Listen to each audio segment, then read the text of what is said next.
Au nom du Père et du Fils et du Saint-Esprit. Amen. Grande joie d'être là avec toi en ce vendredi 29 septembre. Et aujourd'hui, nous célébrons les 100 archanges, Michel, Gabriel et Raphaël archanges. Alors, une grande fête pour nous tous. Et la première lecture d'aujourd'hui, du livre de Daniel, chapitre 7, à partir du verset 9, nous dit ceci. Tandis que je contemplais, des trônes furent placés, et un ancien s'assit, son vêtement blanc comme la neige, les cheveux de sa tête purs comme la laine. Son trône était flamme de feu, aux roues de feu ardent. Un fleuve de feu coulait, issu de devant lui. 1000 milliers les servaient, myriades debout devant lui. Le tribunal était assis, les livres étaient ouverts. Je contemplais dans les visions de la nuit, voici venant sur les nuées du ciel, comme un fils d'homme. Il s'avança jusqu'à l'ancien et fut conduit en sa présence. À lui fut conféré empire, honneur et royaume. Et tous les peuples, nations et langues les servirent. Son empire est un empire éternel qui ne passera point, et son royaume ne sera point détruit. Alors, ici, nous parle de cette contemplation. Voilà. Et c'est Daniel qui dit, j'ai contemplé et des trônes furent placés. Et il a vu un ancien s'assis, son vêtement blanc comme la neige, les cheveux de sa tête comme la laine, pure comme la laine. Voilà. Son trône était flamme de feu. Il a un ancien, il a le trône avec des flammes de feu. Un fleuve de feu qui coulait devant lui. On voit les anges, des myriades debout qui les servaient. Et après, il va dire, voici venant sur les nuées du ciel, comme un fils d'homme, qui s'avança jusqu'à l'ancien. Il fut conduit en sa présence. Et après, il nous dit, à lui furent conférés empire, honneur, royaume. Tous les peuples, nations et langues les servirent. Voilà. Ici, nous parle, en fait, c'est une vision céleste que Daniel a. Il voit l'ancien avec des vêtements blancs, les cheveux purs comme la laine. C'est l'image, on pourrait dire, l'image du Dieu le Père. Le trône avec du feu, un fleuve de feu aussi qui coulait devant lui. Et après, un fils d'homme qui s'avança jusqu'à l'ancien. C'est l'image de Jésus-Christ. Mais dans cette image, on pourrait dire, de l'éternité, nous voyons les anges et les archanges qu'est-ce qu'ils font?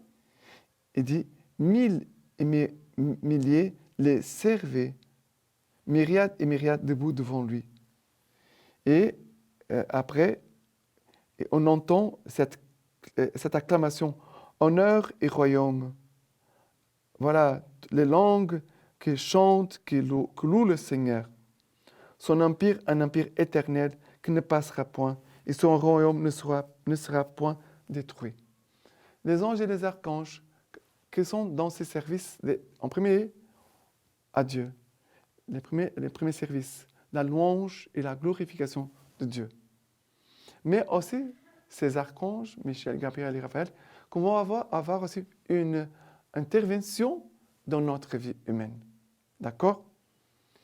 Et après, je vais vous lire la lecture patristique qui nous parle aussi de l'action de ces trois archanges. L'archange Gabriel dans l'Annonciation, l'archange Raphaël quand il va conduire Tobie jusqu'à Sarah, qui va après le conduire à nouveau chez lui, va les garder sains et saufs dans un grand voyage, qui va les protéger même de démons aussi, et aussi Michel et aussi Raphaël, qui va aussi, à travers l'archange Raphaël, son papa qui était aveugle va être guéri.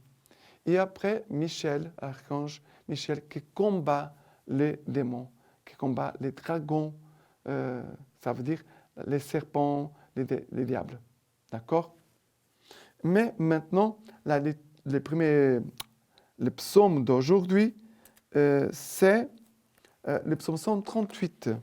Le psaume 138, à partir du verset 1. Je rends grâce, Seigneur, de tout mon cœur. Tu as entendu les paroles de ma bouche. Je te chante en présence des anges. Je me prosterne devant ton temple sacré. Je rends grâce à ton nom pour ton amour et ta vérité. Ta promesse a même surpassé ton renom. Le jour où j'ai crié, tu m'exauças.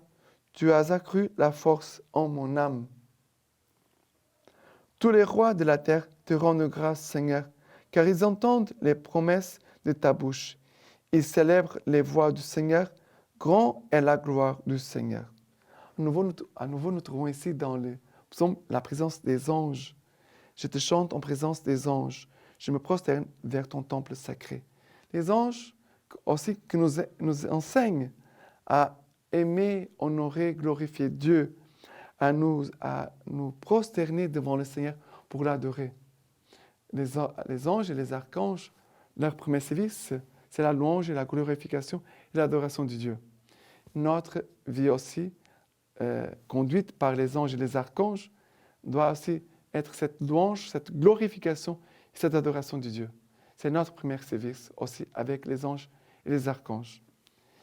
Et maintenant, l'évangile d'aujourd'hui, c'est Jean chapitre 1er à partir du verset 47. Jésus vit Nathanaël venir vers lui et il dit de lui, « Voici vraiment un Israélite sans détour. » Nathanaël lui dit, « D'où me connais-tu » Jésus lui répondit, « Avant que Philippe t'appelât, quand tu étais sous le figuier, je t'ai vu. » Nathanaël reprit, « Rabbi, tu es le Fils de Dieu, tu es le roi d'Israël. » Jésus lui répondit, « Parce que je t'ai dit, je t'ai vu sous le figuier, tu crois? Tu verras mieux encore. » Et il lui dit, « En vérité, je vous le dis, vous verrez le ciel ouvert et les anges de Dieu monter et descendre au-dessus du Fils de l'homme. » Ce passage, à nouveau, nous apporte la présence des anges. Et Jésus va dire à Nathanaël, « Tu crois parce que je t'ai dit,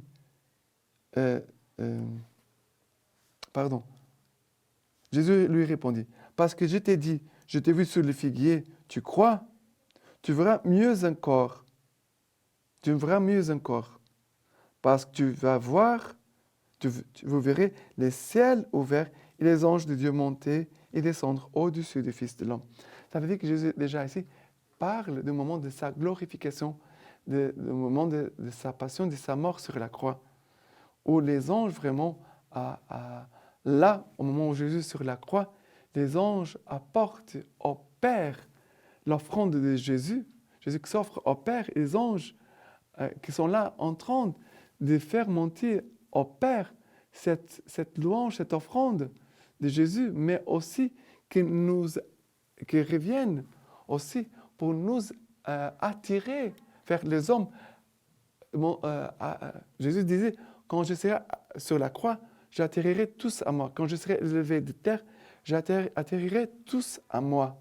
Alors Jésus, les anges nous aident à nous tourner vers Jésus et à recevoir son salut. Voilà, on pourrait dire, les services, les ministères des anges. Mais qu'au moment et nous voyons, même dans la vie de Jésus-Christ, au moment de sa passion, que Jésus va être conforté, réconforté, consolé par les anges au Jardin des Oliviers.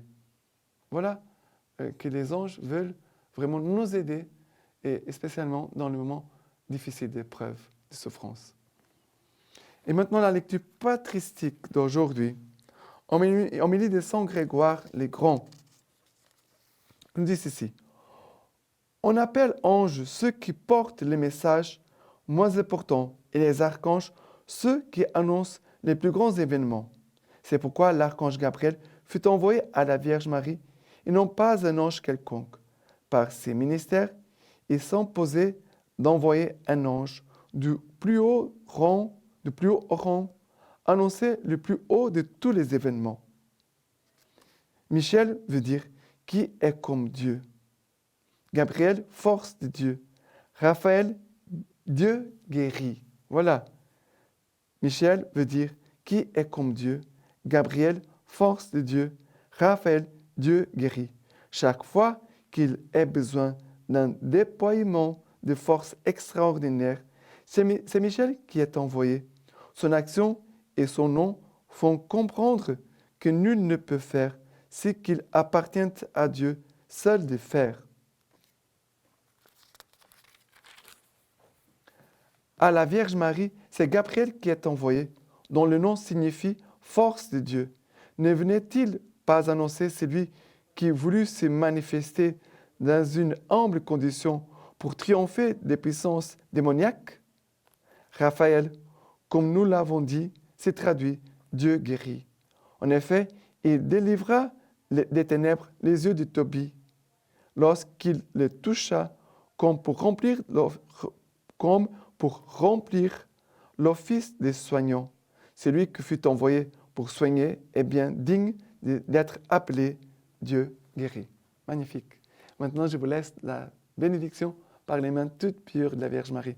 Que Dieu Tout-Puissant vous bénisse et vous garde, le Père, le Fils et le Saint-Esprit. Amen.